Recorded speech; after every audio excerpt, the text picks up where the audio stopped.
El Señor les bendiga en esta oportunidad y gracias por dejar entrar a su mente y corazón el mensaje de la palabra de Dios, para que nuestra vida pueda fortalecerse en la confianza y también en la dependencia a nuestro Dios en todo momento, especialmente en aquellos momentos difíciles, álgidos, angustiosos, agobiantes de nuestra vida.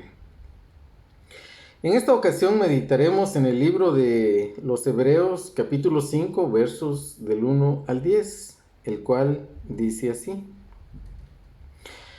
Porque todo sumo sacerdote tomado de entre los hombres es constituido a favor de los hombres en lo que a Dios se refiere, para que presente ofrendas y sacrificios por los pecados, para que se muestre paciente con los ignorantes y extraviados, puesto que Él también está rodeado de debilidad, y por causa de ella debe ofrecer por los pecados, tanto por sí mismo como también por el pueblo. Y nadie toma para sí esta honra, sino el que es llamado por Dios, como lo fue Aarón. Así tampoco Cristo se glorificó a sí mismo, haciéndose sumo sacerdote, sino el que le dijo: Tú eres mi hijo, yo te he engendrado hoy. Como también dice en otro lugar: Tú eres sacerdote para siempre, según el orden de Melquisedec. Y Cristo, en los días de su carne, ofreciendo ruegos y súplicas con gran clamor y lágrimas al que le podía librar de la muerte, fue oído a causa de su temor reverente. Y aunque era hijo, por lo que padeció, aprendió la obediencia. Y habiendo sido perfeccionado, vino a ser autor de eterna salvación para todos los que le obedecen. Y fue declarado por Dios sumo sacerdote según el orden de Melquisedec. Podemos entonces, a la luz de esta lectura, entender que ante nuestras angustias y dificultades, tenemos la oportunidad de ser comprendidos por Dios mismo. Los sumos sacerdotes eran tomados y constituidos para actuar como mediadores o intermediarios entre el pueblo de Israel y Dios. Debían representarlos en servicio a favor de los hombres delante de Dios, ofreciendo ofrendas y sacrificios por los pecados del pueblo. En el día de la expiación, el sumo sacerdote debía ofrecer sacrificios, tanto por sus propios pecados como por los pecados del pueblo. Eso lo enseña Levítico 16, verso del 6 al 14. Esto era una indicación de que también el sumo sacerdote estaba rodeado de debilidad. La versión Dios habla hoy dice que el sumo sacerdote estaba sujeto a las debilidades humanas, como el resto de la comunidad, y también necesitado de ser limpiado de su pecado. Tal ritual le debería de llevar a sentir compasión por los ignorantes y extraviados, según el verso 2 del pasaje ya leído. El verbo traducido como sentir compasión puede significar también moderar la ira. Y la comparación y contraste con Cristo es clara, porque los sumos sacerdotes judíos tenían que controlar su enojo cuando estuvieran tratando con aquellos que habían pecado, porque indudablemente el pecado del pueblo enojaba a los sacerdotes. Pero ellos también pecaban y por eso que también tenían que ofrecer sacrificios por sí mismos, por sus propios pecados. Pero nuestro sumo sacerdote, el Señor Jesucristo, no pecó. Y Él puede compadecerse de nosotros de una manera plena.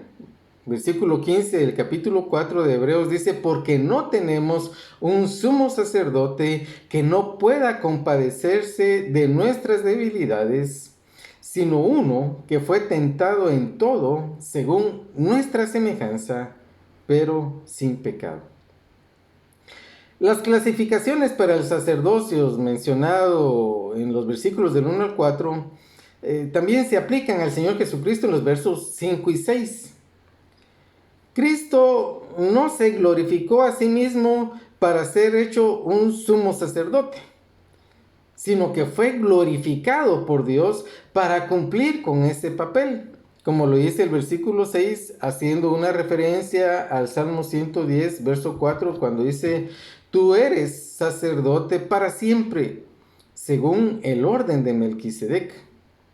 Y antes, en el versículo 5, cita las palabras del Salmo capítulo 2, verso 7, cuando Dios dice, tú eres mi hijo, yo te he engendrado hoy.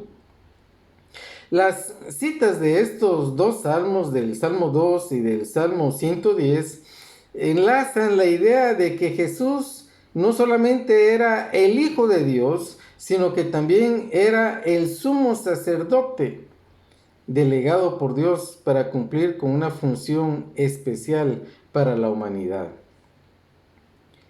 Queda completamente clara o definitivamente está clara la idea de que su sacerdocio pertenece a un orden diferente a la orden de Aarón o los sacerdotes levíticos. Jesús cumple el papel y función de sacerdote según el orden de Melquisedec. Ahora bien, en los versículos del 7 al 8 explican cómo nuestro sumo sacerdote celestial puede compadecerse de nuestras debilidades, pero sin haber pecado. Recordemos que los sacerdotes, según el orden de Aarón, se compadecían o se deberían de compadecer de las debilidades del pueblo porque ellos mismos habían pecado. Pero Jesucristo se compadece de nuestras debilidades sin haber pecado. Porque eso lo explica el versículo 15 del capítulo 4 que ya leímos. Y aunque Jesús fue seriamente probado en el curso de toda su vida en la tierra, su experiencia en el jardín de Getsemaní nos enseña estas grandes verdades de su compasión por nosotros en medio de su debilidad. ¿Cuál era la debilidad del Señor Jesucristo? Recordemos la oración en este huerto, la mención de sus ruegos y súplicas con fuerte clamor, dice la Escritura, y lágrimas al que le podía librar de la muerte en su angustia. Dice que su sudor eran como grandes gotas de sangre, porque tenía que enfrentar la cruz. Y él clamaba al Padre para que se retirara de él la copa de sufrimiento. Indudablemente la angustia, el temor del Señor Jesucristo o incluso el terror de ser abandonado por el Padre en la muerte en la cruz debe haberle presionado para desarrollar esta oración con gran clamor y lágrimas.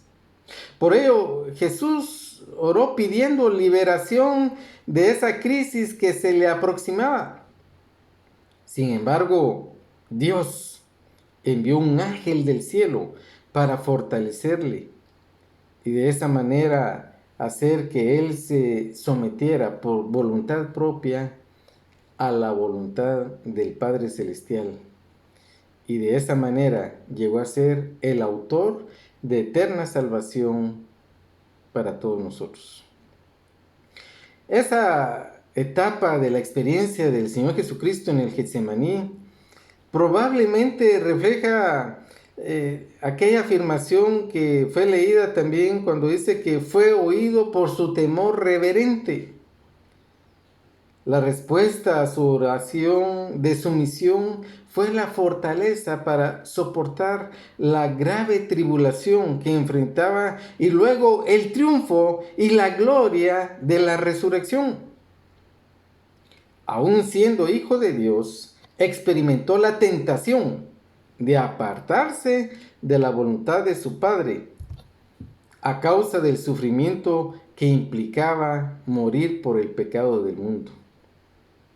Jesucristo necesitaba aprender lo que implicaba la obediencia a Dios en términos prácticos, en las condiciones de la vida humana terrenal, de modo que pudiera comprender también a aquellos que son probados de manera similar y enseñarnos por su propio ejemplo hasta qué extremo debe uno someterse a Dios y obedecerle.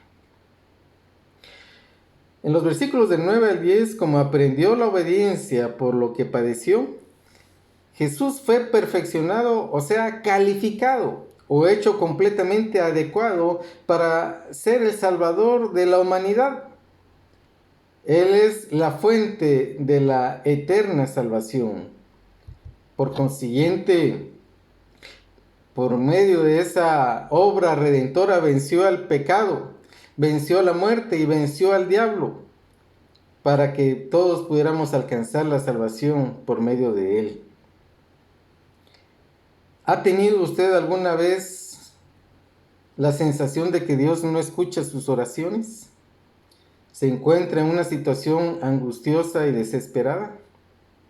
Confíe en el Señor, ore a nuestro Padre Celestial y comprenda que tenemos a un sumo sacerdote que nos entiende en todo momento. Dios le bendiga.